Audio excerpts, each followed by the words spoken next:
ನಮಸ್ಕಾರ ವಿದ್ಯಾರ್ಥಿಗಳೇ, ಈ ದಿನ ನಾನು ನಿಮಗೆ ಒಂದು ಗದ್ಯದ ಭಾಗದ ಬಗ್ಗೆ ತಿಳಿಯಪಡಿಸ್ತಾ ಇದ್ದೀನಿ.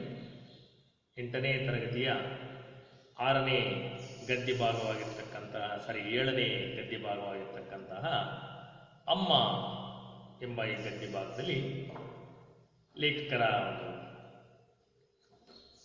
ಅನುಭವಗಳನ್ನು ಈ ಗದ್ಯ ಭಾಗದಲ್ಲಿ ಯಾವ ರೀತಿ ಹಂಚಿಕೊಂಡಿದ್ದಾರೆ ಅನ್ನೋದನ್ನು ತಿಳಿಯಪಡಿಸ್ತಾ ಒಂದು ಚಟುವಟಿಕೆಯ ಮೂಲಕ ಗದ್ಯವನ್ನು ಪ್ರಾರಂಭಿಸ್ತಾ ಇದ್ದಾರೆ. ವಿದ್ಯಾರ್ಥಿಗಳೇ, ಈ ಒಂದು ಭಾವಚಿತ್ರದಲ್ಲಿ ಕಾಣ್ತಕ್ಕಂತಹ ಈ ಫೋಟೋದಲ್ಲಿ ಕಾಣ್ತಕ್ಕಂಥ ಭಾವಚಿತ್ರವನ್ನು ನೀವು ಗುರುತಿಸ್ತೀರ ನೋಡಿಲಿ. ಈ ಒಂದು ಚಿತ್ರದಲ್ಲಿ ಕಾಣ್ತಕ್ಕಂತಹ ಭಾವಚಿತ್ರದಲ್ಲಿ ಕಾಣ್ತಕ್ಕಂತಹ ಫೋಟೋದಲ್ಲಿ ನಮ್ಮ ಕನ್ನಡ ನಾಡಿನ ಕನ್ನಡಾಂಬೆಯ ಒಂದು ಭಾವಚಿತ್ರವನ್ನು ನಾವು ಇಲ್ಲಿ ಗುರುತಿಸ್ತಾ ಇದ್ದಾರೆ.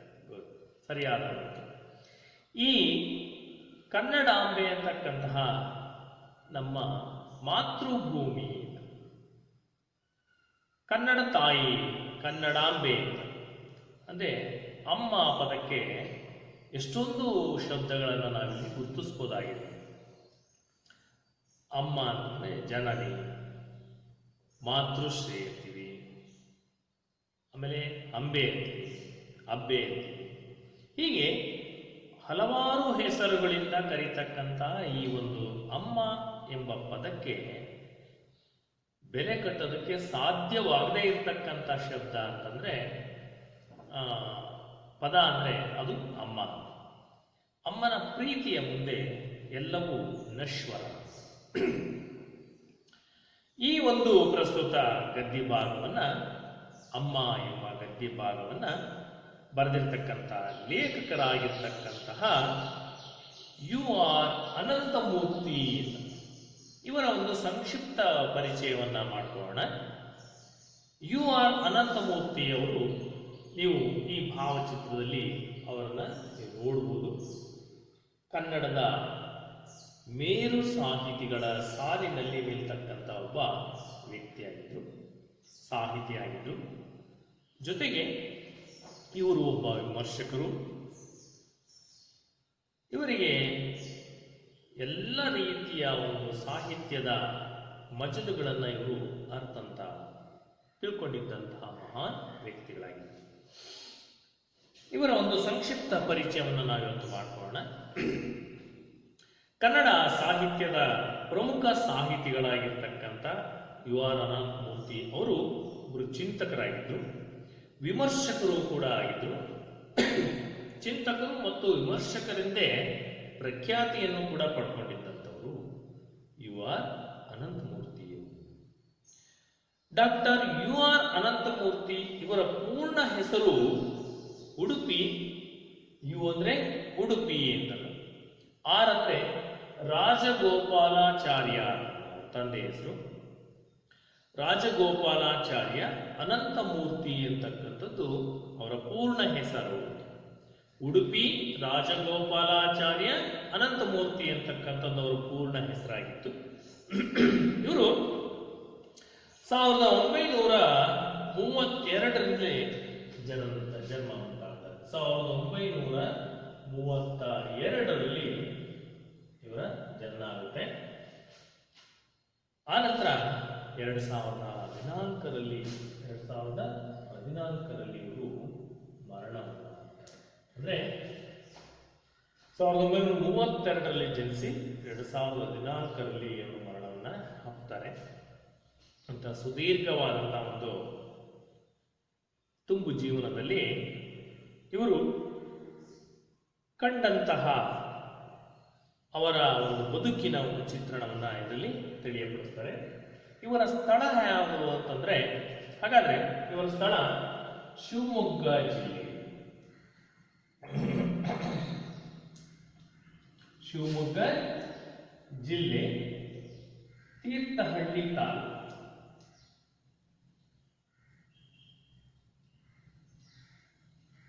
ತೀರ್ಥಹಳ್ಳಿ ತಾಲೂಕಿನ ತೀರ್ಥಹಳ್ಳಿ ತಾಲೂಕಿನ ಮೇಳಿಗೆ ಎನ್ನುವ ಗ್ರಾಮ. ಮೇಳಿಗೆ ಎನ್ನುವ ಗ್ರಾಮದಲ್ಲಿ ಜನಿಸಿರ್ತಕ್ಕಂತಹ ಯು ಆರ್ ಅನಂತಮೂರ್ತಿ.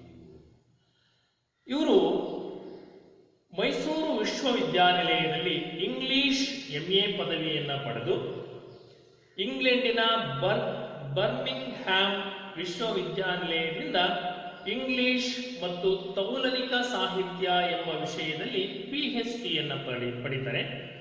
ಆನಂತರ ಇಂಗ್ಲಿಷ್ ಪ್ರಾಧ್ಯಾಪಕರಾಗಿ ತಮ್ಮ ಸೇವೆಯನ್ನ ಆರಂಭಿಸಿ ಕೊಟ್ಟಾಯಂ ಮಹಾತ್ಮ ಗಾಂಧಿ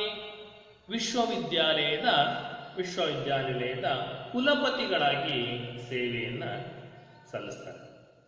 ನಂತರ ಇವರು ಕನ್ನಡ ಸಾಹಿತ್ಯ ಲೋಕಕ್ಕೆ ತಮ್ಮದೇ ಆದಂತಹ ವಿಶಿಷ್ಟ ಕೊಡುಗೆಯನ್ನು ಕೊಟ್ಟಿರ್ತಕ್ಕಂಥದ್ರಲ್ಲಿ ಎರಡು ಮಾತಿಲ್ಲ.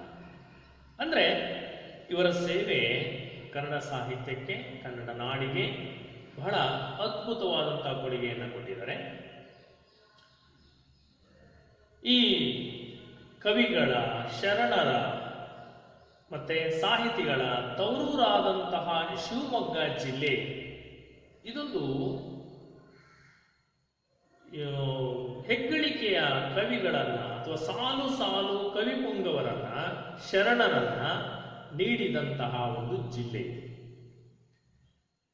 ಉದಾಹರಣೆಗೆ ಹೇಳ್ಬೇಕಂದ್ರೆ ಕುವೆಂಪುರವರು, GS ಶಿವರುದ್ರಪ್ಪನವರು, ಮತ್ತೆ ಅದೇ ರೀತಿ HS ವೆಂಕಟೇಶ್ ಮೂರ್ತಿ, ಇನ್ನು ಹಲವಾರು ಜನ ಪ್ರಮುಖ ಕವಿಗಳು ಜನಿಸಿರ್ತಕ್ಕಂಥದ್ದು ಶಿವಮೊಗ್ಗ ಜಿಲ್ಲೆಯಲ್ಲಿ. ಜೊತೆಗೆ ಶರಣರು ಅಕ್ಕ ಮಹಾದೇವಿ, ಅಲ್ಲಮ್ಮ ಪ್ರಭು, ಇನ್ನು ಹಲವಾರು ಜನ ಶರಣರನ್ನ ನೀಡಿದಂತಹ ಒಂದು ಜಿಲ್ಲೆ ಆಗಿದೆ.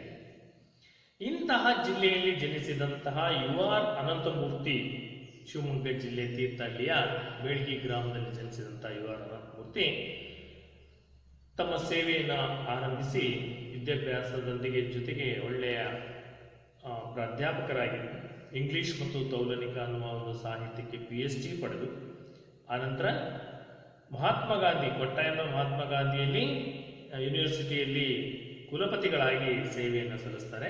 ಇವರು ಬರೆದಂತಹ ಪ್ರಮುಖ ಕೃತಿಗಳು ಅಂತಂದ್ರೆ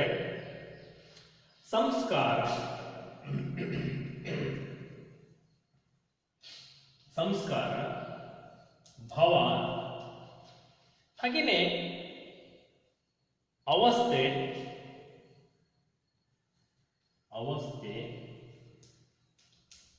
ಇನ್ನು ಹಲವಾರು ಕೃತಿಗಳನ್ನ ಬರಿತಾ ಹೋಗ್ತಾರೆ ಇವರು. ಭಾರತೀಪುರ ಮುಂತಾದಂತಹ ಕಾದಂಬರಿಗಳನ್ನು ಬರೆದಿದ್ದಾರೆ. ಆವಾಹನೆ ಅಂತಕ್ಕಂತಹ ಒಂದು ನಾಟಕವನ್ನು ಬರೆದಿದ್ದಾರೆ.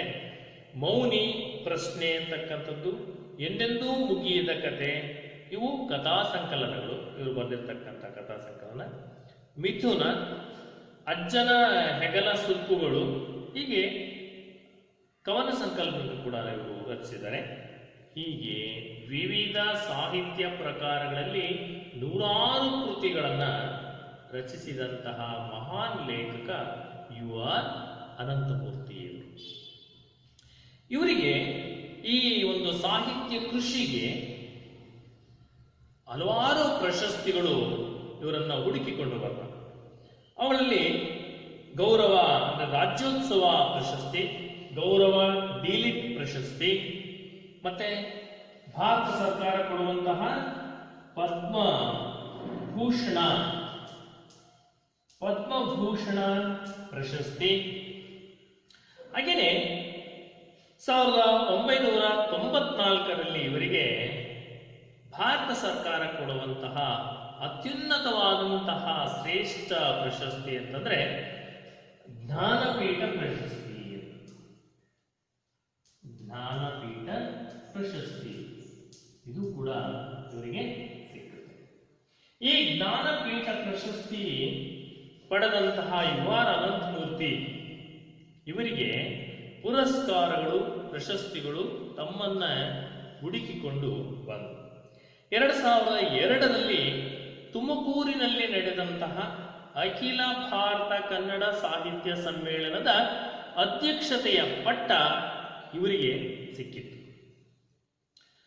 ಪ್ರಸ್ತುತ ಈ ಒಂದು ಗದ್ಯ ಭಾಗವನ್ನ ಡಾಕ್ಟರ್ UR ಅನಂತಮೂರ್ತಿ ಅವರು ಬರೆದಿರ್ತಕ್ಕಂತಹ ಸುರಗಿ ಅಂತಕ್ಕಂಥ ಕೃತಿಯಿಂದ ಎಂಬ ಆತ್ಮಕಥನದಿಂದ, ಸುರಗಿ ಅಂತಕ್ಕಂಥದ್ದು ಇದು ಅವರ ಆತ್ಮಕಥನದಿಂದ ಪ್ರಸ್ತುತ ಈ ಒಂದು ಗದ್ಯ ಭಾಗವನ್ನು ಆರಿಸಿಕೊಳ್ಳಲಾಗಿದೆ. ಆತ್ಮಕಥನದಿಂದ, ಸುರಗಿ ಎಂತಕ್ಕಂತಹ ಆತ್ಮಕಥನದಿಂದ ಪ್ರಸ್ತುತ ಈ ಒಂದು ಗದ್ಯ ಭಾಗವನ್ನು ಆರಿಸಿಕೊಳ್ಳಲಾಗಿದೆ. ಈ ಒಂದು ಗದ್ಯ ಭಾಗದಲ್ಲಿ ಲೇಖಕರ ಆಶಯ ಏನು ಅನ್ನೋದನ್ನು ಕೂಡ ಇಲ್ಲಿ ಕೊಟ್ಟಿದ್ದಾರೆ, ನೋಡೋಣ ಬನ್ನಿ. ಮನೆಯೇ ಮೊದಲ ಪಾಠಶಾಲೆ, ತಾಯಿಯೇ ಮೊದಲ ಗುರು. ನಾವು ಪ್ರತಿಯೊಬ್ಬ ಮಗು ಕೂಡ ಮನೆಯಲ್ಲಿಯೇ ತನ್ನ ಮೊಟ್ಟ ಮೊದಲ ಶಿಕ್ಷಣವನ್ನ ಪಡ್ಕೊಳ್ತಕ್ಕಂಥದ್ದು ಪ್ರಕೃತಿದತ್ತವಾಗಿರ್ತಕ್ಕಂಥ ಒಂದು ಸಹಜ ಪ್ರಕ್ರಿಯೆ ಆಗಿದೆ. ಯಾಕೆಂದ್ರೆ ಮಗು ಹುಟ್ಟಿದ ನಂತರ ತನ್ನ ಸಂಸ್ಕಾರವನ್ನ ತಾಯಿಯಿಂದ, ಅದು ತಾಯಿಯ ನಡೆ ನುಡಿಯಿಂದ ತನ್ನ ಸಂಸ್ಕಾರವನ್ನು ಅದು ಕಲಿತಾ ಹೋಗುತ್ತೆ. ಅಕ್ಷರಾಭ್ಯಾಸ ಅಂತಕ್ಕಂಥದ್ದು ಸಹ ತಾಯಿಯಿಂದಲೇ ಪ್ರಾರಂಭ ಆಗುತ್ತೆ. ಹಾಗಾಗಿ ತಾಯಿಯೇ ಮೊದಲ ಗುರು ಆಗ್ತಾಳೆ. ಮತ್ತೆ ಮನೆಯೇ ಮೊದಲ ಪಾಠಶಾಲೆ ಆಗುತ್ತೆ. ಹಾಗಾಗಿ ಜನರಿಯಿಂದ ಪಾಠ ಕಲಿತಂತಹ ಜನರೇ ಧನ್ಯರು. ಯಾರು ತಾಯಿಯಿಂದ ಪಾಠವನ್ನ ಕಲಿತಾರೋ, ಯಾರು ತಾಯಿಯಿಂದ ಸಂಸ್ಕಾರವನ್ನ ಕಲಿತಾರೋ ಅವರೇ ನಿಜವಾಗಿಯೂ ಧನ್ಯರು ಅಂತಕ್ಕಂಥ ಮಾತನ್ನು ಇಲ್ಲಿ ಹೇಳಬಹುದಾಗಿದೆ. ಇದು ಈ ಒಂದು ಮಾತು ಕೂಡ ಸಾರ್ವಕಾಲಿಕವಾದಂತಹ ಸತ್ಯವಾದಂತಹ ಮಾತು. ಜೊತೆಗೆ ಮಕ್ಕಳು ತಮ್ಮ ಬದುಕಿನಲ್ಲಿ ಅಮ್ಮನ ಪಾತ್ರ ಎಷ್ಟು ಮಹತ್ವದ್ದು ಎನ್ನುವುದನ್ನ ಪ್ರತಿಯೊಬ್ಬರಿಗೂ ಕೂಡ ವೇದ್ಯವಾಗಿರ್ತಕ್ಕಂಥದ್ದು ನಾವಿಲ್ಲಿ ಕಾಣಬಹುದಾಗಿದೆ. ಮಾನವನ ಈ ಒಂದು ಸಂಸ್ಕಾರಯುತ ಜೀವನ ಆರಂಭವಾಗುವುದೇ ತಾಯಿಯ ಮಡಿಲಿನಲ್ಲಿ. ಆಕೆಯ ಒಂದು ನಡೆ ನುಡಿ ಸಜ್ಜನಿಕೆ ಮಕ್ಕಳ ಬಾಲ್ಯದ ಮೇಲೆ ಅವು ತೀವ್ರತರವಾದಂತಹ ಪರಿಣಾಮವನ್ನ ಬೀರುವುದರ ಜೊತೆಗೆ ತಾಯಿಯಾದಂಥವಳು ಸಂಸ್ಕಾರವನ್ನ ನೀಡ್ತಾ ಬರ್ತಾಳೆ. ಹಾಗಾಗಿ ಅಂತಹ ತಾಯಿ ಜನಿಸಿದಂತಹ ಈ ತಾಯಿನಲ್ಲ, ನಮ್ಮ ಸುತ್ತಮುತ್ತ ಇರ್ತಕ್ಕಂತಹ ಪರಿಸರ, ಇವೆಲ್ಲವನ್ನು ನಾವು ಅಪ್ಪಿ ಬೆಳೆದಂತಹ ಬಾಲ್ಯದ ಒಂದು ನೆನಪುಗಳು ಮಾನವನ ಜೀವನದಲ್ಲಿ ಅಚ್ಚಳಿಯದೆ ಮುದ್ರೆಯನ್ನು ಒತ್ತುತ್ತವೆ. ಅಂದ್ರೆ ಅವು ಬಾಲ್ಯದ ನೆನಪುಗಳು, ಬಾಲ್ಯ ಜೀವನದ ಆ ಒಂದು ನೆನಪುಗಳು ಜೀವನದ ಕೊನೆಯವರೆಗೂ ಅವು ಜೀವಂತವಾಗಿಯೇ ಉಳಿತವೆ. ಇಂತಹ ಎಲ್ಲ ನೆನಪುಗಳ ಬುತ್ತಿಯನ್ನ ಲೇಖಕರು ಈ ಗದ್ಯ ಭಾಗದ ಮೂಲಕ ಕಟ್ಟಿಕೊಡ್ತಕ್ಕಂತಹ ಒಂದು ಪ್ರಯತ್ನವನ್ನ ಮಾಡಿದರೆ, ಆ ಒಂದು ಪ್ರಯತ್ನವೇ ಈ ಗದ್ಯ ಭಾಗದ ಆಶಯ ಆಗಿದೆ. ವಿದ್ಯಾರ್ಥಿಗಳೇ, ಈ ಒಂದು ಗದ್ಯ ಭಾಗದಲ್ಲಿ ಬರ್ತಕ್ಕಂತಹ ಹೊಸ ಪದಗಳ ಅರ್ಥ ಅನ್ನೋದರಲ್ಲಿ ಪದಗಳ ಅರ್ಥ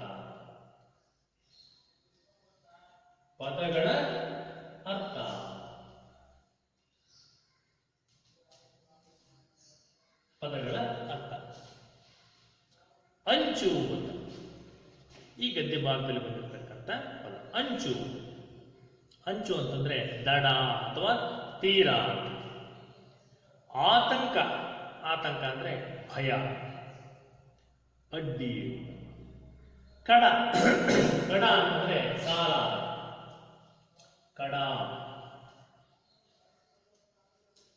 ಕಡ ಅಂದ್ರೆ ಸಾಲ.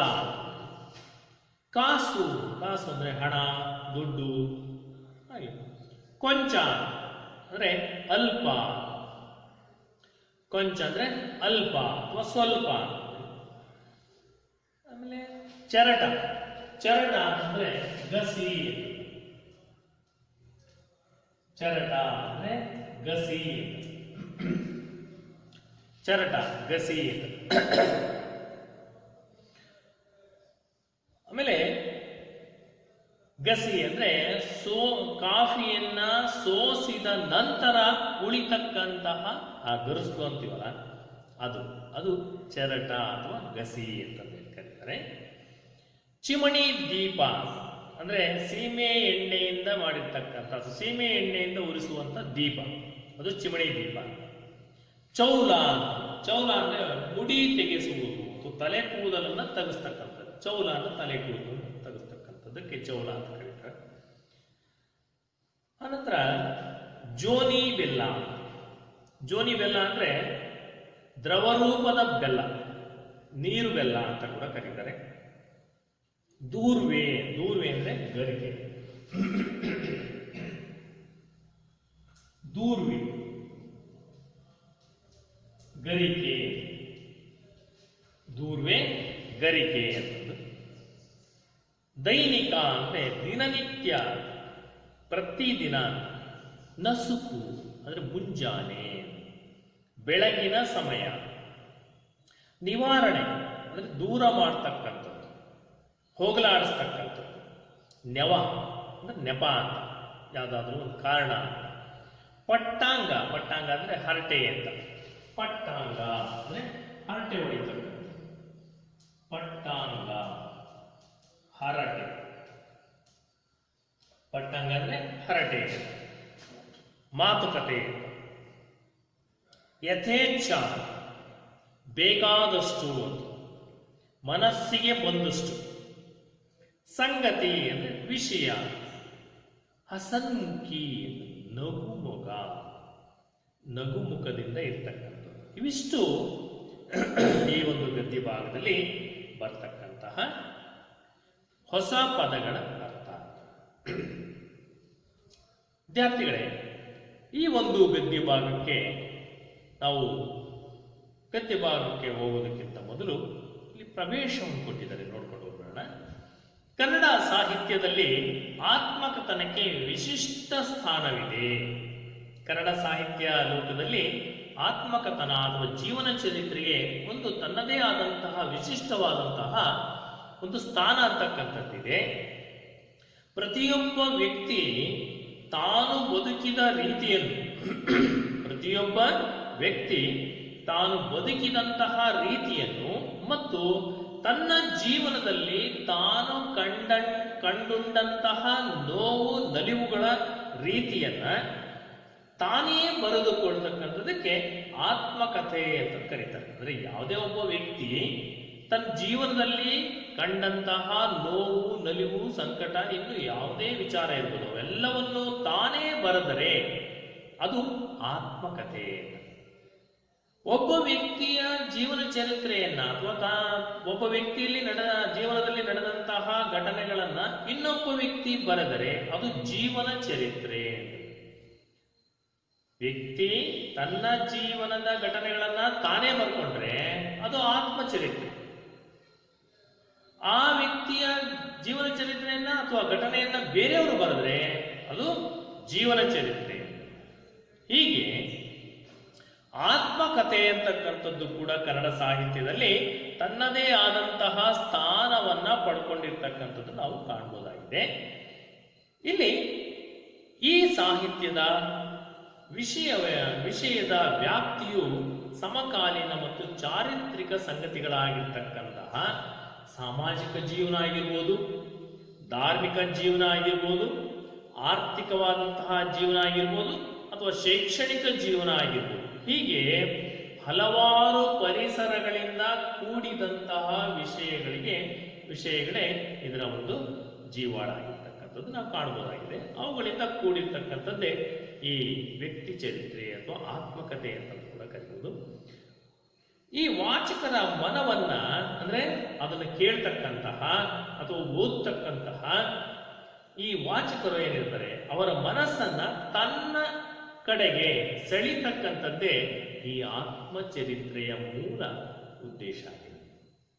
ಅವುಗಳನ್ನ, ಆ ಆತ್ಮಚರಿತ್ರೆಯನ್ನ ಓದಿದಂತಹ ವ್ಯಕ್ತಿ ತಾನು ತನ್ನ ಜೀವನದಲ್ಲಿ ಅದನ್ನು ಅಳವಡಿಸಿಕೊಂಡು ಅವನು ಮೇಲೆ ಬರೋದಕ್ಕೆ, ಅಭಿವೃದ್ಧಿ ಆಗೋದಕ್ಕೆ ಅವನು ಆ ಒಂದು ಆತ್ಮಚರಿತ್ರೆ ಸಹಾಯ ಮಾಡುತ್ತೆ. ಬನ್ನಿ, ಇಂತಹ ಒಂದು ಆತ್ಮಚರಿತ್ರೆಯನ್ನ ಬರೆದಿರ್ತಕ್ಕಂಥ ಯು ಆರ್ ಅನಂತಮೂರ್ತಿಯವರು ಅವರ ಅಂದ್ರೆ ಮನುಷ್ಯನ ಬದುಕಿನಲ್ಲಿ ಬಾಲ್ಯ ಅಂತಕ್ಕಂಥದ್ದು ಬಹಳ ಮುಖ್ಯ. ನಮ್ಮ ಜೀವನದಲ್ಲಿ ನೀವು ಕೇಳಿರ್ಬೋದು, ನೋಡಿರ್ಬೋದು, ಎಷ್ಟೋ ಇದರಲ್ಲಿ ಹುಟ್ಟು ಸಾವು ಇವುಗಳ ಮಧ್ಯೆ ಇರ್ತಕ್ಕಂಥದ್ದೇ ಜೀವನ ಅನ್ನುವ 3 ಅಕ್ಷರದ ಬದುಕು. ಈ ಜೀವನದಲ್ಲಿ ಬಾಲ್ಯ, ಪ್ರೌಢ, ಯೌವನ, ಆನಂತರ ಮುಕ್ಕು, ಹೀಗೆ ಹಲವಾರು ಹಂತಗಳನ್ನು ಪಡಿತಾ ಹೋಗ್ತೀವಿ. ಅದರಲ್ಲಿ ಪ್ರಮುಖವಾದಂತಹ ಘಟ್ಟ ಅಂತಂದ್ರೆ ಅದು ಬಾಲ್ಯಾವಸ್ಥೆ. ಈ ಬಾಲ್ಯಾವಸ್ಥೆಯಲ್ಲಿದ್ದಂತಹ ಸಂದರ್ಭದಲ್ಲಿ ಕಂಡಂತಹ ಘಟನೆಗಳು ಅಥವಾ ನಡೆದಂತಹ ಘಟನೆಗಳು ಏನಿದಾವೆ ಅವು ಜೀವನದುದ್ದಕ್ಕೂ ಬರ್ತಕ್ಕಂತಹ ಘಟನೆಗಳಾಗಿದ್ದಾವೆ. ಜೊತೆಗೆ ಆ ನೆನಪುಗಳನ್ನ ಮರೆಯೋದಕ್ಕೆ ಸಾಧ್ಯವೇ ಇಲ್ಲ. ಬೇರೆ ಹಂತದಲ್ಲಿ ನಡೆದಂತಹ ಘಟನೆಗಳನ್ನ ಬೇಗ ಮರ್ತ್ಬಿಡ್ಬೋದು ನಾವು, ಆದರೆ ಬಾಲ್ಯಾವಸ್ಥೆಯಲ್ಲಿ ನಡೆದಂತಹ ಘಟನೆಗಳು ಬಹಳ ನೆನಪಿನಲ್ಲಿ ಉಳಿತಕ್ಕಂತಹ, ಶಾಶ್ವತವಾಗಿ ನಮ್ಮ ಜೊತೆಯಲ್ಲಿ ಉಳಿತಕ್ಕಂತಹ ನೆನಪುಗಳಾಗಿರ್ತವೆ. ಹಾಗಾಗಿ ಇಂತಹ ಬಾಲ್ಯದ ಈ ನೆನಪನಂಗಳದಲ್ಲಿ ತುಂಬಿ ಬರುವಂತಹ ಈ ನೆನಪಿನ ಬುದ್ಧಿಯು ಬದುಕಿನುದ್ದಕ್ಕೂ ಎಷ್ಟು ಸವಿಯುತ್ತಿದ್ರೂ ಸಹ ಅದು ಮುಗಿಯದ ಒಂದು ರೀತಿಯ ಅಕ್ಷಯ ಪಾತ್ರೆಯಾಗಿ ಅದು ಆ ನೆನಪುಗಳು ಸದಾ ನಮ್ಮ ಜೊತೆಲೇ ಇರ್ತವೆ.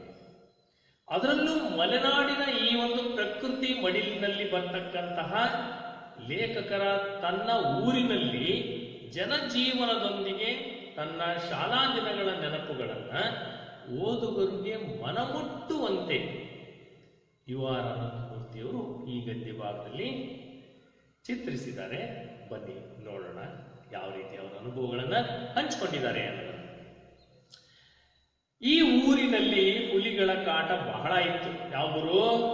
ಲೇಖಕರ ಊರು ಮೇಳಿಗಿ ಗ್ರಾಮ. ಅಲ್ಲಿ ಹುಲಿಗಳ ಕಾಟ ಬಹಳ ಇತ್ತು. ನಮ್ಮ ಅಮ್ಮನಿಗೆ, ಲೇಖಕರ ತಾಯಿಗೆ, ದೂರದಲ್ಲಿ ಹುಲಿ ಕೂಗ್ತಾ ಇದ್ರೆ ಥಟ್ಟನೆ ತಿಳಿದು ಬಿಡ್ತಿತ್ತು. ಎಲ್ಲೋ ಹುಲಿ ಗರ್ಜನೆ ಮಾಡಿದ್ರೆ ಲೇಖಕರ ತಾಯಿಗೆ ಅದು ಬೇಗ ಗೊತ್ತಾಗ್ತಾ ಇತ್ತು.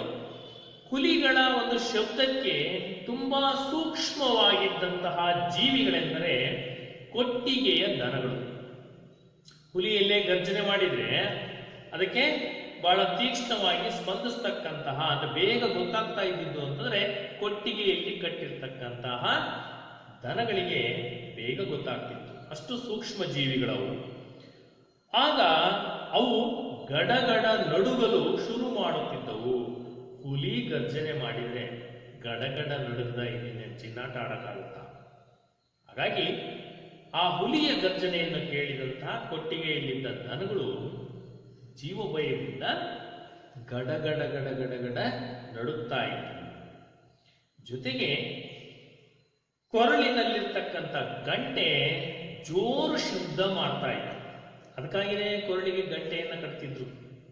ಆ ಜೋರು ಶಬ್ದ ಬಂದಾಗ ಏನೋ ಅಪಘಾತನೋ ಏನೋ ಒಂದು ಅಲ್ಲಿ ವ್ಯತ್ಯಾಸ ಆಗಿದೆ ಅಥವಾ ವಾತಾವರಣದಲ್ಲಿ ಏರುಪೇರಾಗಿದೆ ಅಂತಂದೇಳಿ ಮನೆಯವರಿಗೆ ಗೊತ್ತಾಗ್ತಾ ಇತ್ತು. ಆಗ ಏನು ಮಾಡ್ತಿದ್ರು ಅಂತಂದ್ರೆ, ನಾನು ನಮ್ಮಮ್ಮ ಅಂದ್ರೆ ಲೇಖಕರು ಮತ್ತು ಲೇಖಕರ ತಾಯಿ ಜೊತೆಗೆ ಅವರ ಅಜ್ಜ ಒಂದು ಚಿಮಣಿ ದೀಪವನ್ನ ಹಿಡ್ಕೊಂಡು ಆ ಬೆಳಕಿನಲ್ಲಿ ಒಳಗಡೆಯಿಂದ ಕೂತು ಎಲ್ಲಿ ಹುಲಿ ನಮ್ಮ ಕೊಟ್ಟಿಗೆಗೆ ನುಗ್ಗಿ ಬಿಡುತ್ತದೋ ಅಂತೇಳಿ ರಾತ್ರಿ ಇಡೀ ಕಾವಲು ಕಾಯ್ತಾ ಕೂತ್ಕೊಳ್ತಾ ಇದ್ರು. ಅಂತ ಸಂದರ್ಭದಲ್ಲಿ ಚಿಮಣಿ ದೀಪ ಹಿಡ್ಕೊಂಡು ಕಾವಲು ಕಾಯೋದು. ಅದಾದ್ಮೇಲೆ ನಿತ್ಯ ಮನೆಗೆ ಆಳುಗಳು ಬರ್ತಾ ಇದ್ರು. ಬಂದಾಗ ಅಲ್ಲಿ ಮಾತು ಶುರುವಾಗ್ತಾ ಇತ್ತು. ಏನಂತ? ಯಾವುದೋ ಹುಲಿ ಯಾವುದೋ ದನವನ್ನ ಕಾಡಲ್ಲಿ ಹಿಡಿಯಿತು, ಅವ್ರ ಮನೆ ದನ ಹೋಯ್ತು, ಇವ್ರ ಮನೆ ದನ ಹೋಯ್ತು ಅಂತೇಳಿ ಮಾತುಗಳು ಶುರುವಾಗ್ತಾ ಇತ್ತು. ಇವ್ರ ಮನೆ ಕೆಲಸಕ್ಕೆ ಬರ್ತಿದ್ದಂತಹ ಕೂಲಿ ಆಳುಗಳು ಮಾತಾಡ್ತಿದ್ರು. ಇವತ್ತು ಅವ್ರ ಮನೆ ದನ ಹೋಯ್ತು, ಇವ್ರ ಮನೆ ದನ ಹೋಯ್ತು ಅಂತೇಳಿ ಆ ಮಾತು ಅಲ್ಲಿಂದ ಆರಂಭ ಆಗ್ತಿತ್ತು. ಹೀಗೆ ಮಲೆನಾಡಿನಲ್ಲಿ ಹುಲಿ ಆಗ ನಿಜವಾದ ಹಸಿದ ಕಣ್ಣುಗಳ ಕೋರೆದಾಡಿಯ ಮುಖವಾಗಿತ್ತು. ಹುಲಿ ಕಂಡ್ರೆ ಎಲ್ಲರಿಗೂ ಒಂದು ರೀತಿ ಭಯ ಕೂಡ ಆಗಿತ್ತು. ಆಗ ನಮಗೆ ತುಂಬಾ ಭಯವಾದಾಗ ಹೇಳಿಕೊಳ್ಳಲು ಅರ್ಜುನ ಮಂತ್ರವಿತ್ತು. ಆಗ ಲೇಖಕರು ಇನ್ನು ತುಂಬಾ ಚಿಕ್ಕ ಬಾಲಕರು ಆಗ ಏನ್ ಮಾಡ್ತಿದ್ರು ಅಂದ್ರೆ ಅವರಿಗೆ ಭಯ ಆದಾಗ ಹೇಳ್ಕೊಳ್ಳೋದಕ್ಕೆ ಒಂದು ಮಂತ್ರ ಇತ್ತು. ಅದೇ ಅರ್ಜುನ ಮಂತ್ರ ಅಂತ ಹೇಳಿ. ಅದ್ಯಾವುದಪ್ಪ ಅಂತಂದ್ರೆ ಅರ್ಜುನ ಫಲ್ಗುಣೋ ಪಾರ್ಥಃ ಕಿರೀಟಿ ಶ್ವೇತವಾಹನ. ಈ ಒಂದು ಮಂತ್ರವನ್ನ ಅವರ ತಾತ ಅಂದ್ರೆ ಲೇಖಕರ ಅಜ್ಜ ಹೇಳ್ಕೊಟ್ಟಿದ್ರು ಇವರಿಗೆ. ಭಯ ಆದಾಗ ಈ ಮಂತ್ರ ಹೇಳಿ, ಅರ್ಜುನ ಮಂತ್ರ. ಯಾವುದು? ಅರ್ಜುನ ಫಲ್ಗುಣೋ ಪಾರ್ಥಃ ಕಿರೀಟಿ ಶ್ವೇತವಾಹನ. ಈ ಒಂದು ಅರ್ಜುನ ಮಂತ್ರವನ್ನ ಲೇಖಕರ ಒಂದು ಅಜ್ಜ ಹೇಳ್ಕೊಟ್ಟಿದ್ರಿಂದ ಅದನ್ನು ಹೇಳಿಬಿಟ್ರೆ ಸಾಕು, ಭಯ ನಿವಾರಣೆ ಆಗುತ್ತೆ ಅಂತ ಹೇಳಿದ್ರು. ಅದನ್ನು ಹೇಳ್ತಾ ಹೇಳ್ತಾ ಹೇಳ್ತಾ ಅವರು ಏನ್ ಮಾಡ್ತಿದ್ರು ಲೇಖಕರು, ಹಾಗೇನೆ ನಿದ್ದೆ ಹೋಗ್ತಾ ಇದ್ರು. ಅಮ್ಮ ಮಾತ್ರ ಅಂದ್ರೆ ಇವ್ರು ನಿದ್ದೆ ಮಾಡ್ತಾ ಇದ್ರು, ಅವರಮ್ಮ ಮಾತ್ರ ನಿದ್ದೆ ಮಾಡ್ತಾ ಇರಲಿಲ್ಲ. ಬೆಳಿಗ್ಗೆ ಇದ್ದು ಕೊಟ್ಟಿಗೆಯಲ್ಲಿ ಎಲ್ಲ ದನಗಳಿವೆ ಎಂದು ಗೊತ್ತಾದಾಗ ಮಾತ್ರ ಅವ್ರ ಮನಸ್ಸಿಗೆ ಸಮಾಧಾನ ಆಗ್ತಾ ಇತ್ತು. ಅಲ್ಲಿ ತನಕ ಅವರು ಕೊಟ್ಟಿಗೆ ದನದ ಬಗ್ಗೆನೇ ಯೋಚನೆ ಮಾಡ್ತಾ ಇರ್ತಿದ್ರು. ಹೀಗೆ ಬಾಲ್ಯದ ನೆನಪುಗಳನ್ನ ಒಂದೊಂದಾಗಿ ಬಿಚ್ಚಿಡ್ತಾ ಇದ್ದಾರೆ ಲೇಖಕರಾಗಿರ್ತಕ್ಕಂಥ ಯು ಆರ್ ಅನಂತಮೂರ್ತಿಯವರು. ಅವರ ಮೊದಲ ವಿದ್ಯಾಗುರು ಅಂತಂದ್ರೆ, ಲೇಖಕರ ಮೊದಲ ವಿದ್ಯಾಗುರು ಅಂತಂದ್ರೆ ಅಮ್ಮ.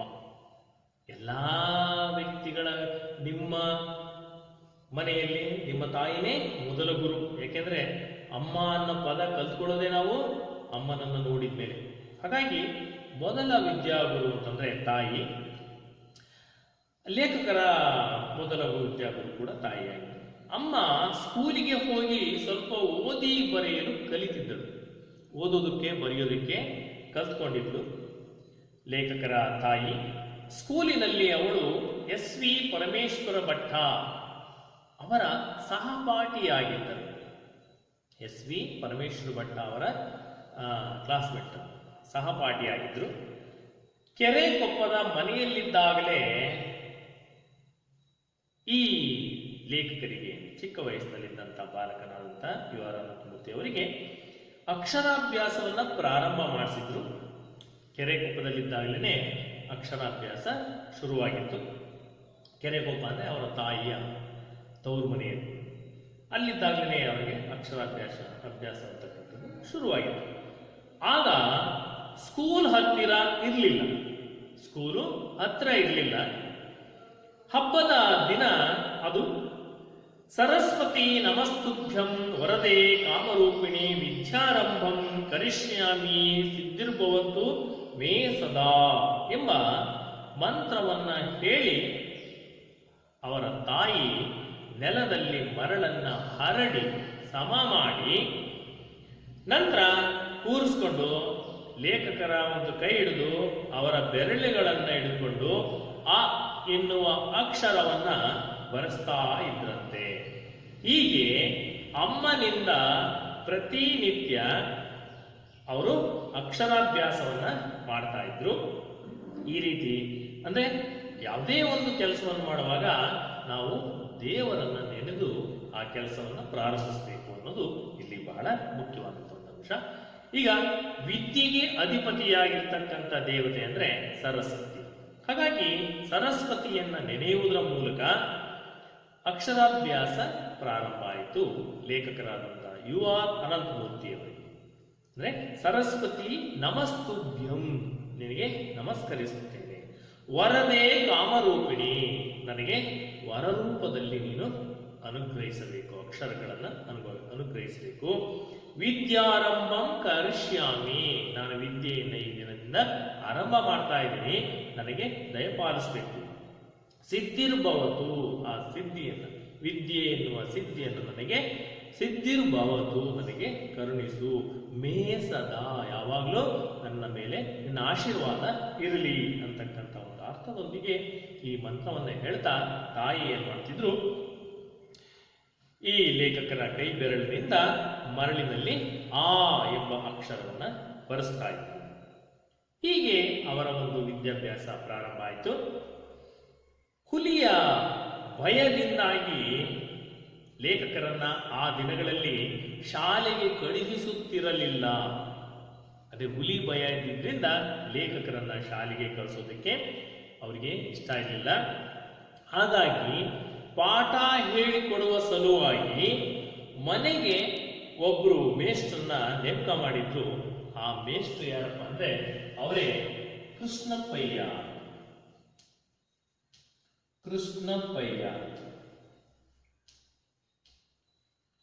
ಈ ಕೃಷ್ಣಪ್ಪಯ್ಯ ಅಂತಕ್ಕಂಥ ಶಿಕ್ಷಕರು ಮನೆಗೆ ಬಂದು ಪಾಠವನ್ನು ಹೇಳ್ಕೊಡ್ತಾ ಇದ್ರು.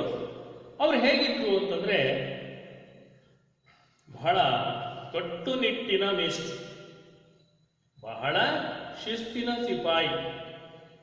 ಆಗ ಈ ಲೇಖಕರಿಗೆ ರಂಜದ ಹೂವುಗಳು ಅಂತಂದ್ರೆ ಅವುಗಳನ್ನು ತಂದು ಪೋಣಿಸಿ ದೊಡ್ಡ ದೊಡ್ಡ ಸರಗಳನ್ನು ಮಾಡಿ ಅದನ್ನ ಅಮ್ಮನಿಗೆ ಮುಡಿಯೋದಕ್ಕೆ ಕೊಡ್ತಕ್ಕಂಥದ್ದು ಇವರಿಗೆ ಇಷ್ಟವಾದಂತಹ ಕೆಲಸ ಆಗಿದೆ. ಜೊತೆಗೆ ಇವರು ಸಹ ಹೂವನ್ನ ತಾನು ಮುಡ್ಕೊಳ್ತಾ ಇದ್ರು. ಯಾಕೆಂದ್ರೆ ಇದರಲ್ಲೇ ಅವರಿಗೆ ಹೆಚ್ಚು ಆಸಕ್ತಿ ಕೂಡ ಇತ್ತು. ಆಗ ಲೇಖಕರಿಗೆ ಇನ್ನು ತಲೆ ಕೂದಲನ್ನು ತಗ್ಸಿರ್ಲಿಲ್ಲ, ಉದ್ದನೆಯ ಕೂದಲಿದ್ವು. ಹಾಗಾಗಿ ಏನ್ ಮಾಡಿದ್ರು ಅಂದ್ರೆ ಇವರಿಗೆ ಆ ಉದ್ದನೆಯ ಕೂದಲಿಗೆ ಹೂಗಳನ್ನು ಮುಡಿಸಿ, ತಲೆ ಬಾಚಿ ಹೂ ಮುಡಿಸಿ ಸ್ತ್ರೀ ವೇಷವನ್ನ ಹಾಕಿ ತಾಯಿ ತನ್ನ ಹೆಣ್ಣು ಮಗು ಬೇಕು ಎಂಬ ಕೊರತೆಯನ್ನ ಈ ಮೂಲಕ ಅವರು ನೀಗಿಸಿಕೊಂಡಿದ್ರು ಏನೋ. ಹಾಗಾಗಿ ಅವರ ಆಸೆಯನ್ನ ಪೂರೈಸಿಕೊಂಡಿದ್ರು ಅಂತ ಕಾಣುತ್ತೆ.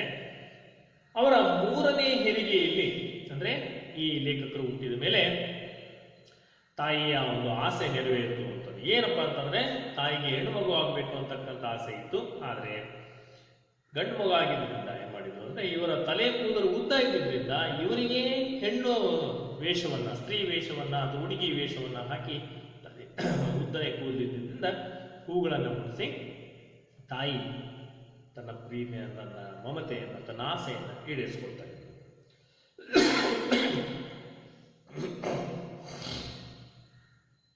ಒಂದು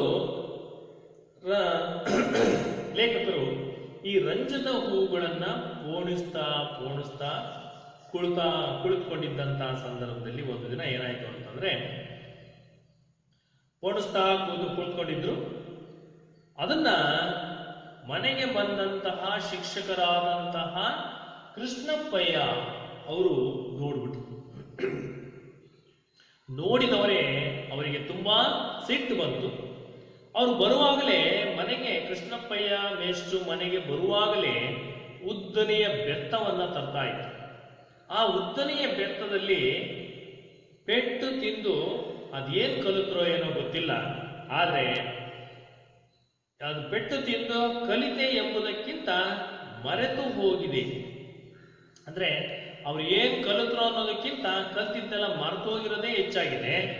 ಆದ್ರೆ ಕೃಷ್ಣಪ್ಪಯ್ಯ ಮಾತ್ರ ನೆನಪಿನಲ್ಲಿ ಹಾಗೇ ಇದ್ದಾರೆ. ಯಾಕೆಂದ್ರೆ ಅವರು ಬೀಳ್ತಕ್ಕಂಥ ಹೊಡೆತಗಳು, ಅವ್ರು ಹೊಡಿತಕ್ಕಂಥ ಏಟುಗಳು ಆ ರೀತಿ ನೆನಪಿನಲ್ಲಿ ಉಳಿಯೋ ಹಾಗೆ ಮಾಡಿದ್ರು.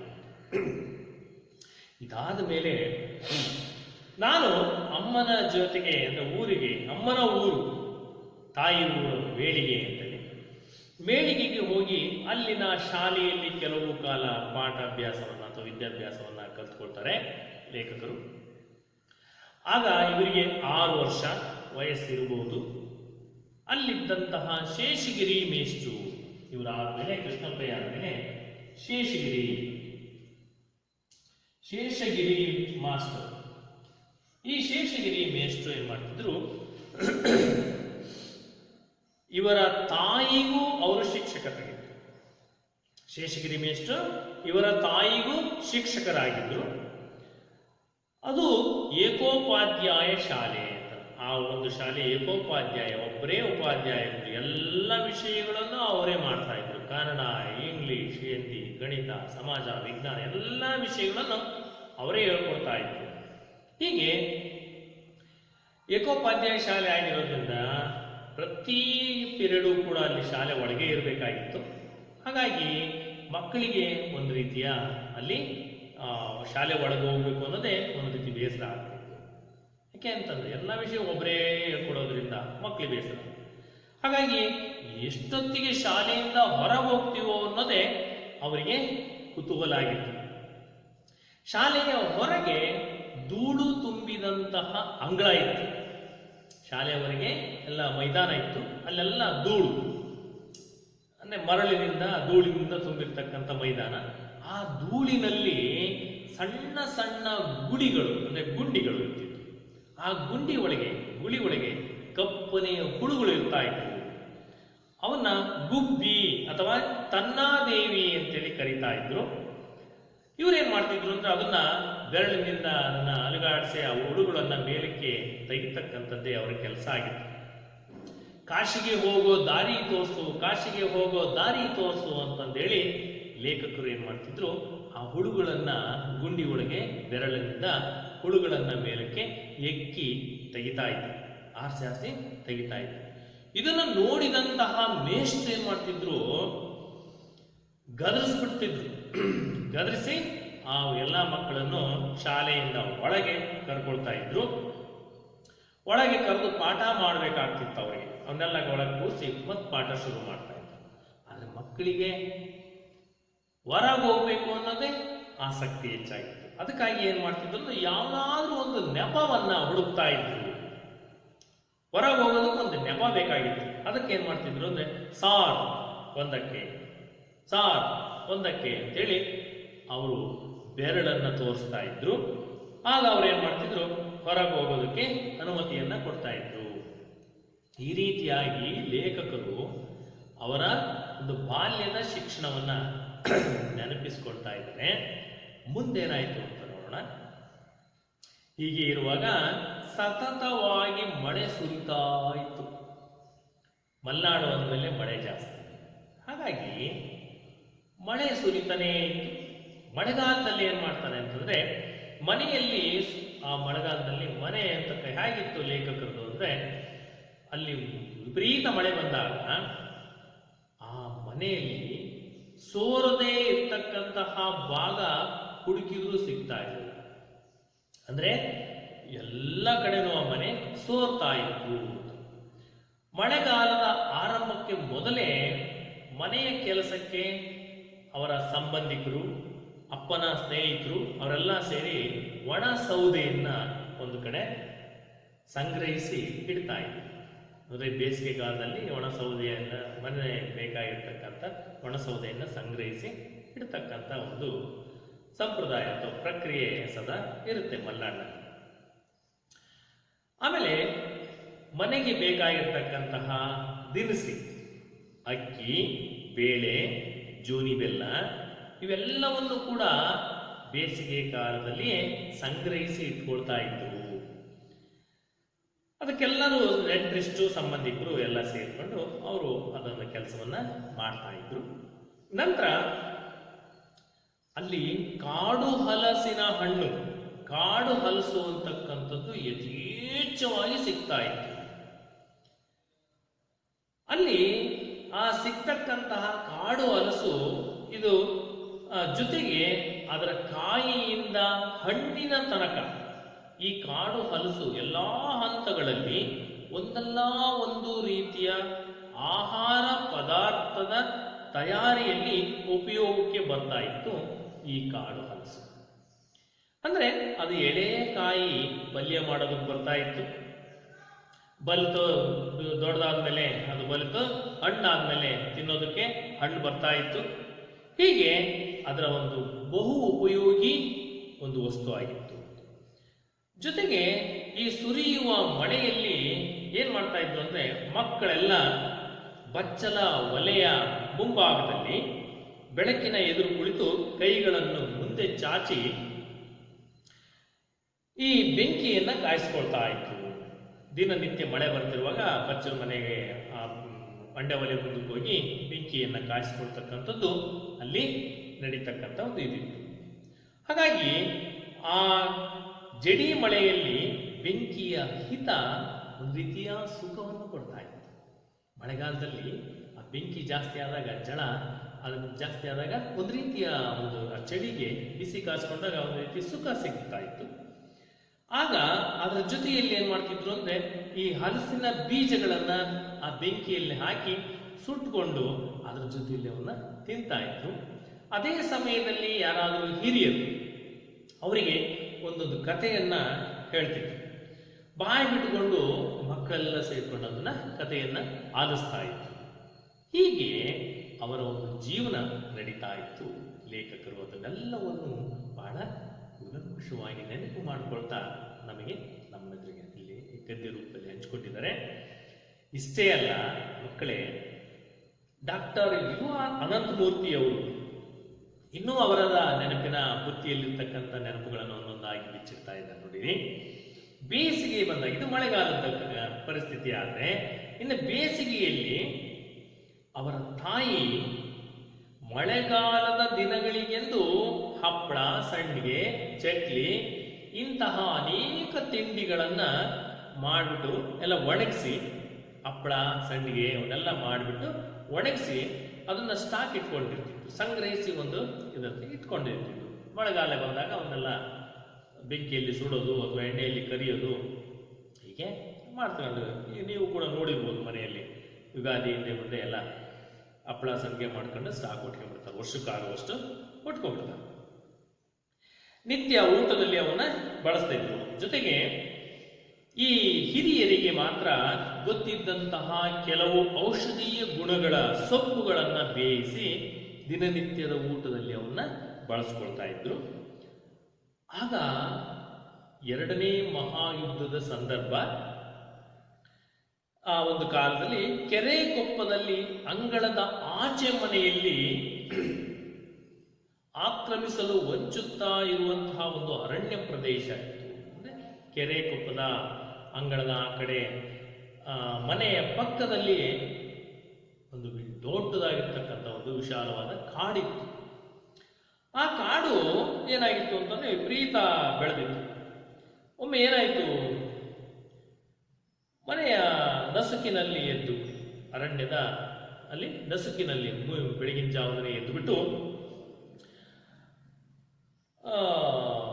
ನಕ್ಷತ್ರ ಆಕಾರದ ರಂಜದ ಅಲ್ಲೊಂದು ದೊಡ್ಡ ಮರ ಇತ್ತು. ಮನೆಯ ಮುಂಭಾಗದಲ್ಲಿ ಆ ಕಡೆಯಲ್ಲಿ ಮನೆಯ ಎದುರು ಅರಣ್ಯದ ಅಂಚಿನಲ್ಲಿ ಇದ್ದಂತಹ ರಂಜದ ಹೂವಿನ ಒಂದು ಮರ ಇತ್ತು.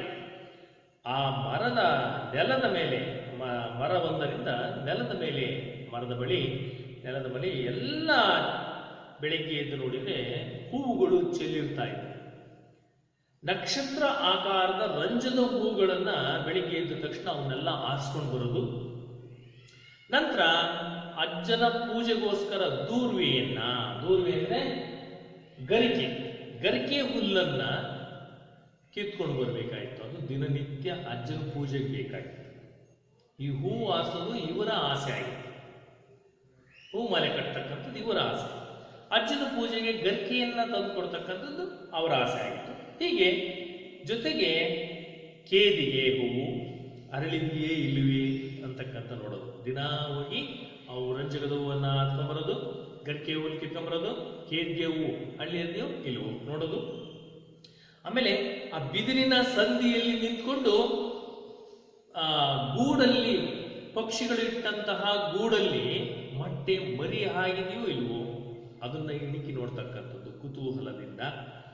ಇವೆಲ್ಲವೂ ಲೇಖಕರಿಗೆ ಒಂದು ರೀತಿಯ ಖುಷಿಯನ್ನು ಕೊಡ್ತಕ್ಕಂಥ ಸಂಗತಿಗಳಾಗಿದ್ವು. ದೂರ್ವೆಯನ್ನ ಅಜ್ಜನಿಗೆ ಪೂಜೆಗೆ ಕೊಟ್ಟು ಅಮ್ಮ ಕಡಗೋಲಿನಿಂದ ಮೊಸರನ್ನ ಕಡಿತಾ ಇದ್ರು. ಆ ಮೊಸರು ಕಡಿಯುವಾಗ ತಾಯಿ ಒಂದು ಹಾಡು ಹೇಳ್ತಾ ಇದ್ರು, ಏಳು ನಾರಾಯಣನೇ ಏಳು ಲಕ್ಷ್ಮೀ ರಮಣ ಅಂತಂದೇಳಿ ಆ ಹಾಡನ್ನ ಹೇಳ್ತಾ ಮೊಸರನ್ನ ಕಡಿತಾ ಇದ್ರು.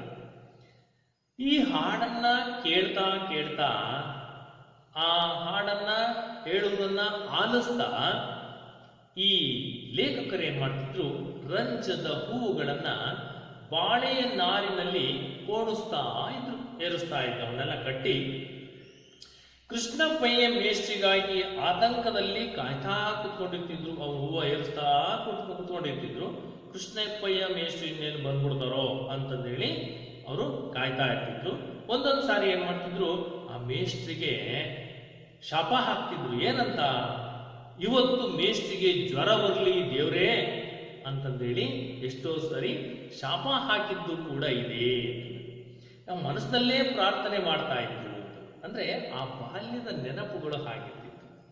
ಅವರಿಗೆ ಇಂತಹದ್ರಲ್ಲಿ ಹೆಚ್ಚು ಆಸಕ್ತಿ ಇದ್ದಾಗ ಪಾಠ ಕಲಿಯೋದ್ರಲ್ಲಿ ಅವರಿಗೆ ಆ ಪಾಠ ಹೇಳ್ಕೊಡೋಕೆ ಬಂದಂತ ಮೇಷ್ಟ್ರ ಮೇಲೆ ಸಿಟ್ಟು ಬರ್ತಾ ಇತ್ತು. ಆಟ ಆಡೋ ವಯಸ್ಸಲ್ಲಿ ಇವ್ರು ಪಾಠ ಹೇಳ್ತಾರೆ ಅಂತ ಹೇಳಿ, ಹಾಗಾಗಿ ಅವರಿಗೆ ಸಿಟ್ಟು ಬರ್ತಿತ್ತು. ಇದೆಲ್ಲವೂ ಕೂಡ ದೈನಿಕವಾಗಿ ನಡೀತಾ ಇದ್ದಂತಹ ಒಂದು ಅಂಶ ಆಗಿತ್ತು. ಹೀಗೆ ಇರುವಾಗ ಕೆರೆಕೊಪ್ಪದಲ್ಲಿ ಅವರಿಗೆಲ್ಲ ಮಕ್ಕಳಿಗೂ ಅವ್ರಿಗೆಲ್ಲ ಚರಟದ ಕಾಫಿ. ಚರಟ ಅಂದ್ರೆ ಒಂದು ಗಸಿ ಇರ್ತದೆ, ಕಾಫಿ ಮಾಡಿ ಸೋಸಿ ಉಳಿದಿರ್ತಕ್ಕಂಥದ್ದಕ್ಕೆ ಗಸಿ ಇರುತ್ತಲ್ಲ, ಅದಕ್ಕೆ ಚರಟ ಅಂತ ಕರೀತಾರೆ. ಇವರಿಗೆಲ್ಲ ಚರಟದ ಕಾಫಿ.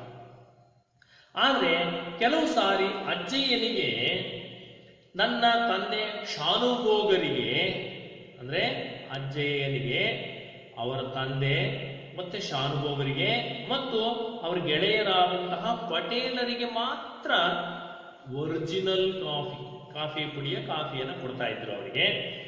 ಇದು ಉಳಿದಂತವರಿಗೆ ಚರಟದ ಕಾಫಿ ಬೀಜವನ್ನ ಆಗಲೇ ಹುರಿದು, ಆಗಲೇ ಪುಡಿ ಮಾಡಿ, ಆಗಲೇ ಕುದಿಯುವ ನೀರಿಗೆ ಬೆರೆಸಿ ಮುಚ್ಚಿಟ್ಟು, ಹಾಲನ್ನ ಅದಕ್ಕೆ ಬೆರೆಸಿ ಮುಚ್ಚಿಟ್ಟು, ಅದರ ಗಸಿ ಇಳಿಯುವಷ್ಟು ಹೊತ್ತು ಕಾದು, ಅದಕ್ಕಾಗಿಯೇ ಇದ್ದ ಬಟ್ಟೆಗೆ ಸುರಿದು ಹಿಂಡಿ ಡಿಕಾಕ್ಷನ್ ಇಳಿಯುವಾಗ ಆ ಕಳೆದುಕೊಂಡಂತಹ ಉಷ್ಣಾಂಶವನ್ನ ಏನ್ ಮಾಡ್ತಿದ್ರು, ಬಿಸಿ ಬಿಸಿ ಎಮ್ಮೆ ಹಾಲನ್ನ ಬೆರೆಸಿ ಹದ ಮಾಡಿ 1-2 ಲೋಟ ತಗೊಂಡು ಅದರಿಂದ ಮೇಲೆಯಿಂದ ಕೆಳಗಿಂದ ಮೇಲೆಗೆ ಸುರಿದು ಅದು ನೊರೆ ಬರೋ ಹಾಗೆ ಮಾಡಿ ಅದನ್ನ ಕೊಡ್ತಾ ಇದ್ರು. ಆ ನೊರೆ ಬರುವಂತೆ ಎತ್ತರದಿಂದ ಹಲವು ಸಾರಿ ಹುಯ್ದು ಕುಡಿಯಲು ಅಗತ್ಯವಾದ ಬಿಸಿಗದನ್ನು ಇಳಿಸಿ, ನಂತರ ಸೆರಗು ಮುಚ್ಚಿದ ಕೈಯ ಮೇಲೆ ಅದನ್ನು ಹಿಡ್ಕೊಂಡು ತಾಯಿ ತಂದು ಕೊಡ್ತಾ ಇದ್ರು. ನಗುಮುಖದಿಂದ ತಾಯಿ ಹಸನ್ಮುಖಿಯಾಗಿ ತಂದು ಅವರಿಗೆ ಕುಡಿಯೋದಕ್ಕೆ ಕೊಡ್ತಾ ಇದ್ರು. ಮಕ್ಕಳಿಗೂ ನನಗೂ ಎಲ್ಲೋ ಒಂದೊಂದು ಸಾರಿ ಈ ಕಾಫಿಯ ಪುಣ್ಯ ಸಿಗುತ್ತಿತ್ತು. ಉಳಿದಂತ ಮಕ್ಕಳಿಗೂ ಲೇಖಕರಿಗೂ ಯಾವಾಗಲೂ ಒಂದೊಂದು ಸಾರಿ ಸ್ವಲ್ಪ ಜಾಸ್ತಿ ಮಾಡಿದಾಗ ಏನಾದ್ರು ಉಳಿದರೆ ಅವಾಗ ಇವರಿಗೆ ಒರಿಜಿನಲ್ ಕಾಫಿ ಸಿಗ್ತಾ ಇತ್ತು. ಇಲ್ಲ ಅಂದ್ರೆ ಚರಟದ ಕಾಫಿನೇ ಇವರಿಗೆ ಗತಿಯಾಗಿತ್ತು. ನಿತ್ಯ ಈ ಕಾಫಿಯ ಘಮಘಮದ ವಾಸನೆಯನ್ನು ಕೊಂಚವಾದರೂ ಉಳಿಸಿಕೊಂಡು ಅದರ ಚರಟ ಕುದಿಸಿ ಮಾಡಿದ ಕಾಫಿಯ ಸೇವನೆ ಈ ಎಲ್ಲ ಉಳಿದಂಥವ್ರಿಗೆ. ದಿನನಿತ್ಯ ಒರಿಜಿನಲ್ ಕಾಫಿ ಅವರಿಗೆ ಕೊಟ್ಟರೆ ಉಳಿದಂಥ ಚರಟದ ಕಾಫಿ ಅದರ ಘಮಘಮ ಪರಿಣಾಮ ಸ್ವಲ್ಪ ಉಳಿಸ್ಕೊಂಡಿರುತ್ತಲ್ಲ, ಅದನ್ನೇ ಸೋಸಿ ಕೊಡ್ತಾ ಇದ್ರು ಇವರಿಗೆ. ಇದರ ಎಲ್ಲದರ ತಯಾರಿಯು ಅದನ್ನು ನೆನಪು ಮಾಡ್ಕೊಳ್ತಾರೆ. ಕಾಫಿಯ ಒಂದು ಘಮ ಪರಿಮಳವನ್ನು ಲೇಖಕರು ನೆನಪು ಮಾಡಿಕೊಂಡು ಕಾಫಿ ಬೀಜವನ್ನ ಏನ್ ಮಾಡ್ತಿದ್ರು ಅಂದ್ರೆ ಬ್ಯಾರಿ ಅಂತಕ್ಕಂಥ ಒಬ್ರು ತಂದು ಕೊಡ್ತಾ ಇದ್ರು ಇವರಿಗೆ. ತಂದುಕೊಟ್ಟು ಏನ್ ಮಾಡ್ತಿದ್ರು, ತಿಂಗಳಿಗೊಮ್ಮೆ ಅವರ ಮನೆಗೆ ತಂದು ಕೊಡ್ತಾ ಇದ್ರು. ಈ ವಿಶೇಷ ಪದಾರ್ಥಗಳೆಲ್ಲವನ್ನೂ ಸಹ ಕಾಫಿ ಬೀಜ, ಆಮೇಲೆ ಬೇಕಾಗಿರ್ತಕ್ಕಂಥ ಇನ್ನು ದಿನಸಿ ಇವು ಅವೆಲ್ಲವನ್ನು ಕಡವಾಗಿ ಅಂದ್ರೆ ಸಾಲವಾಗಿ ಅವರು ಆ ಬ್ಯಾರಿ ಅಂತಕ್ಕಂಥವ್ರು ತಂದು ಕೊಡ್ತಾ ಇದ್ರು ತಿಂಗಳಿಗೊಂದ್ಸಾರಿ. ವರ್ಷಕ್ಕೊಮ್ಮೆ ಅವ್ರು ಏನ್ ಮಾಡ್ತಿದ್ರು, ಅದಕ್ಕೆ ತಕ್ಕಂತೆ ಮನೆಯಲ್ಲಿ ಬೆಳೆದಂತಹ ಪದಾರ್ಥವನ್ನು ಅಥವಾ ಅದು ಬೇಕಾದಂತಹ ಹಣವನ್ನು ಅವರು ಪಡಿತಾ ಇದ್ರು. ಅಂದ್ರೆ ಅದು ಯಾವ ಲೆಕ್ಕ ಅಂತಂದ್ರೆ, ದೀಪಾವಳಿಯಿಂದ ದೀಪಾವಳಿಗೆ, ಅಥವಾ ಉಗಾದಿಯಿಂದ ಇನ್ನೊಂದು ಉಗಾದಿಗೆ, ಅಥವಾ ಗೌರಿ ಹಬ್ಬದಿಂದ ಇನ್ನೊಂದು ಗೌರಿ ಹಬ್ಬದವರೆಗೆ, ಈ ರೀತಿ ಕಡದ ಅವಧಿ ಅಂದ್ರೆ ಒಂದು ವರ್ಷದ ಅವಧಿ. ಗಣೇಶನ ಹಬ್ಬದಿಂದ ಗಣೇಶ ಹಬ್ಬ, ಉಗಾದಿ ಹಬ್ಬದಿಂದ ಇನ್ನೊಂದು ಉಗಾದಿ ಹಬ್ಬ, ಅಥವಾ ದೀಪಾವಳಿಯಿಂದ ದೀಪಾವಳಿ ಹಬ್ಬ, ಹೀಗೆ ಒಂದು ವರ್ಷದ ಅವಧಿಗೆ ಅವರೆಲ್ಲ ಸಾಮಾನು ಏನು ತಂದು ಕೊಡ್ತಿದ್ರು, ಆ ಸಾಮಾನುಗಳ ಬೆಲೆಯನ್ನ ಒಂದು ವರ್ಷ ಆದ್ಮೇಲೆ ಕಡವಾಗಿ ಪಡಿತಾ ಇದ್ರು, ಸಾಲವಾಗಿ ಪಡಿತಿದ್ರು. ಬೆಳೆ ಬೆಳೆದ ಮೇಲೆ ಅವರಿಗೆ ಕೊಡ್ತಾ ಇದ್ರು. ಇವರು ಬೆಳೆದಂತಹ ಅಡಿಕೆಯನ್ನು ಕೊಡ್ತಾ ಇದ್ರು, ಅಥವಾ ಭತ್ತವನ್ನು, ಅದರ ಬದಲಿಗೆ ಕಡವನ್ನು ಕೊಡ್ತಾ ಇದ್ರು, ತೀರಿಸ್ತಾ ಇದ್ರು, ಸಾಲ ತೀರಿಸ್ತಾ ಇದ್ರು. ಜರಿ ಟೋಪಿ ತೊಟ್ಟು ಆ ಬ್ಯಾರಿ ಅನ್ನುವ ಆ ವ್ಯಕ್ತಿ ಬಂದಾಗ, ರೇಷ್ಮೆ ಟೋಪಿಯನ್ನು ಇಟ್ಕೊಂಡು ಮನೆಗೆ ಬಂದಾಗ ಇವರಿಗೆಲ್ಲ ಸಕ್ಕರೆಯಿಂದ ಮಾಡಿದ ಮಿಠಾಯಿ ಸಿಗ್ತಾ ಇತ್ತು. ಹಾಗಾಗಿ ನನ್ನ ಭಯ ನಿವಾರಣೆಗೆಂದು ಏನ್ ಮಾಡ್ತಿದ್ರು, ಆ ಬ್ಯಾರಿ ಬರೋದನ್ನ ತಿಂಗಳ ದಿನವನ್ನ ಬ್ಯಾರಿ ರೇಷ್ಮೆ ಟೋಪಿ ಹಾಕೊಂಡು ಬರ್ತಕ್ಕಂಥ ಬ್ಯಾರಿ ಕಂಡ ತಕ್ಷಣ ಇವರಿಗೆ ಖುಷಿಯೋ ಖುಷಿ, ಸಕ್ಕರೆ ಮಿಠಾಯಿ ಸಿಗುತ್ತಿತ್ತು ಅಂತೇಳಿ. ಆಗ ಇವರು ಬಾಲಕರಾಗಿದ್ದಂಥ ಒಂದು ಸಂದರ್ಭದಲ್ಲಿ ಭಯ ಇತ್ತು. ಭಯವನ್ನ ಹೋಗಲಾಡಿಸುವ ಸಲುವಾಗಿ ಏನ್ ಮಾಡಿದ್ರು, ಒಬ್ಬ ಕರಡಿ ಆಡ್ಸಲು ಬಂದಿದ್ದ. ಆ ಕರಡಿ ಆಡ್ಸಲ್ಗೆ ಒಂದಿಷ್ಟು ದುಡ್ಡನ್ನು ಅಥವಾ ಕಾಣಿಕೆಯನ್ನು ಕೊಟ್ಟು ಆ ಕಪ್ಪನೆಯ ಕರಡಿ ಮೇಲೆ ಕೂರಿಸ್ಕೊಂಡು ಅಂಗಳವನ್ನೆಲ್ಲ ಒಂದು ಸುತ್ತರಿಸ್ಕೊಂಡು ಬಂದು ಕರಡಿ ಮೇಲೆ ಕೂರ್ಸ್ಕೊಂಡು ಬಂದ್ರಿಂದ ಭಯ ಎಲ್ಲ ಬಿಟ್ಟು ಅನ್ನುವ ಒಂದು ಸಂಪ್ರದಾಯ ಇತ್ತು. ಅದೂ ಸಹ ಲೇಖಕರಿಗೆ ನೆನಪಿಗೆ ಬಂತು. ಕೈಯಲ್ಲಿ ಕಾಸಾಡದ ಆ ಕಾಲದಲ್ಲಿ ಹಲವು ಸಾರಿ ಮನೆಯಲ್ಲಿ ಎಲ್ಲರಿಗೂ ಕಾಫಿ ಮಾಡುವಷ್ಟು ಅನುಕೂಲ ಇರುತ್ತಿರಲಿಲ್ಲ. ಯಾಕೆಂದ್ರೆ ಅವಾಗ ಅಷ್ಟೊಂದು ಕಾಸು ದುಡ್ಡು ಇರ್ತಾ ಇರಲಿಲ್ಲ. ಹಾಗಾಗಿ ಮನೆಯಲ್ಲಿ ಇದ್ದಂಥ ಎಲ್ರಿಗೂ ಕೂಡ ಕಾಫಿಯನ್ನು ಕೊಡ್ತಕ್ಕಂಥದ್ದು ಕಷ್ಟ ಆಗ್ತಿತ್ತು.